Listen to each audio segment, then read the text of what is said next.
અંકલેશ્વરના સાળંગપુર ગામમાં ગ્રામસભાની જાણ ન કરાતા હોબાળો. ગ્રામજનોએ સરપંચ અને તલાટીને ઘેરી કરી ઉગ્ર રજૂઆત. સાળંગપુર ગ્રામ પંચાયતમાં ગ્રામજનોનો આક્રોશ. ગ્રામસભા અંગે અંધારામાં રખાતા સરપંચ તલાટી સામે કડક વિરોધ. અંકલેશ્વર તાલુકાના સાળંગપુર ગામે ગ્રામ પંચાયત તંત્રની મનસ્વી નીતિ અને નિષ્કાળજી સામે ગ્રામજનોમાં ભારે રોષ જોવા મળ્યો છે.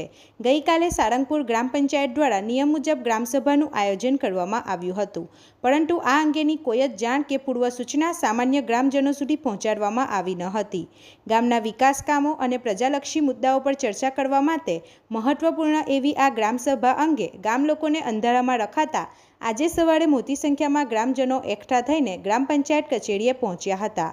પંચાયત ખાતે પહોંચેલા લોકોએ સરપંચ તથા તલાટી કમ મંત્રીને ઘેરાવ કરીને ઉગ્ર રજૂઆત કરી હતી અને ગ્રામસભા અંગેની માહિતી કેમ છુપાવવામાં આવી તે અંગે કડક પ્રશ્નો પૂછ્યા હતા.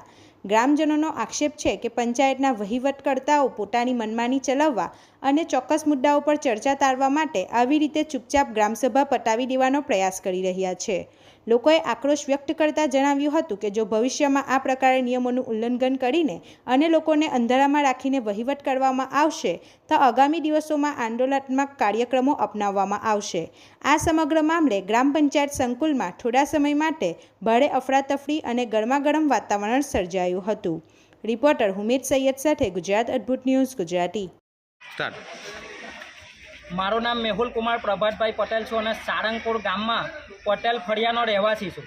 આજે ગઈકાલે જે સાળંગપુર ગામ પંચાયતમાં ગામ સભા કરવામાં આવી હતી એમાં અમારા પટેલ ફળિયાને વિપક્ષની ભૂમિકા ભજવે એ રીતે સત્તા પક્ષના સરપંચે અને સભ્યોની મિલીભગતથી ગઈકાલે ગામ સભા કરવામાં આવી, જેથી કરીને દરેક જગ્યાએ અમે જનતાના હિત માટે અધિકારીઓને અને પંચાયતના વિકાસના કામ માટે હર હંમેશ સાથ સહકાર આપવા ઊભેલા છે. પણ કાલની આ બેદરકારીના લીધે આ પંચાયતની ગામ સભા રદ કરવામાં આવે અને આ સરપંચ પર જે ડેપ્યુટી સરપંચ અને સરપંચ માટે જે ચોરીના આક્ષેપો અને જે પણ કાર્યવાહી કરવાના આદેશ છે, તોય છતાં આજ દિવસ સુધી આ સરકારી કચેરીઓમાં પરિપત્ર જાહેર કરવા છતાં પણ આજ દિવસ સુધી આ બાબતમાં કાર્યવાહી નહીં કરવામાં આવતી.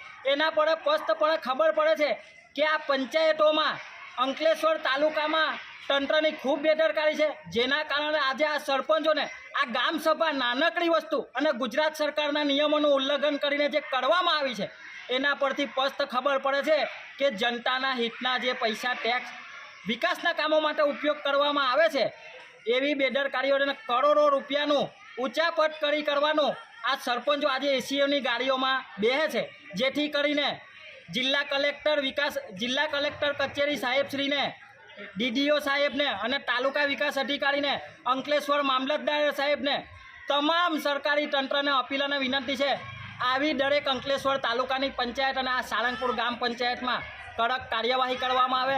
અને બીજી ખાસ એક અપીલ અને વિનંતી કરું છું, જ્યારે અહીંના ગામજનો ગુજરાતી ભાષા જાણે છે ત્યારે ગામ પંચાયતના અંદર જે ડેપ્યુટી સરપંચ તરીકે હિન્દી ભાષી રાખવામાં આવ્યો છે, જ્યારે આ ગામના લોકોને ગુજરાતી ભાષા જ ખબર પડે છે, તો આ બાબતના અંદર ખાસ નોંધ અને કાર્યવાહી કરવામાં આવે એવી આપને વિનંતી છે. હું સાળંગપુર ગામનો રહેવાસી અક્ષયકુમાર રાજેશભાઈ પટેલ ગત રોજ તારીખ ગઈકાલે સાળંગપુર ગ્રામ પંચાયતમાં ગ્રામસભાનું આયોજન ગુજરાત સરકારના નિયમ અનુસાર કરવામાં આવ્યું છે. તેમાં કોઈપણ ગ્રામજનોને જાણ કરવામાં આવી નથી. સાળંગપુર ગામની વસ્તી 10,000 થી 12,000 છે અને ગુજરાત પંચાયતના નિયમ મુજબ ઓછામાં ઓછા 10% વધારે માણસો હાજર રહેવા જોઈએ. જ્યારે કોઈ પણ પૂરેપૂરા સભ્યો પણ હાજર નહોતા ત્યારે ગ્રામસભા યોજવામાં આવી છે. એનો અમે સખત શબ્દોમાં વખોડીએ છીએ અને અમારે જ ગ્રામજનોના સ્થાનિક મુદ્દા છે કે અમારા ખેતરમાં આ એક અમારા બા છે, એમના ખેતરમાં ગટરનું પાણી ભરાય છે. આજે 5 થી 7 વર્ષથી આ ખેતી નથી થતી, ગટરનું તમામ પાણી અંદર ભરાય છે. એવા પ્રશ્નો અમારે ઢોરના પાણી પીવાના એના માટેના અમે ઘણી રજૂઆત, લાઇટથી લઈને પાણી નથી આવતા એવા ઘણી રજૂઆતના લીધે અમે ગ્રામસભાની રાહ જોતા હોઈએ. ત્યારે આ લોકો પોતપોતાના સાગરીતોને બોલાવીને મિલીભગતથી પોતાની ગ્રામસભા પૂર્ણ કરે છે, જેના માટે અમે હાલ ધરણા પર બેસીએ છીએ અને જ્યાં સુધી ફરી ગ્રામસભા નહીં યોજવામાં આવે ત્યાં સુધી અમે અહીંયા અનશન પર બેસીએ છીએ તમામ ગ્રામજનો.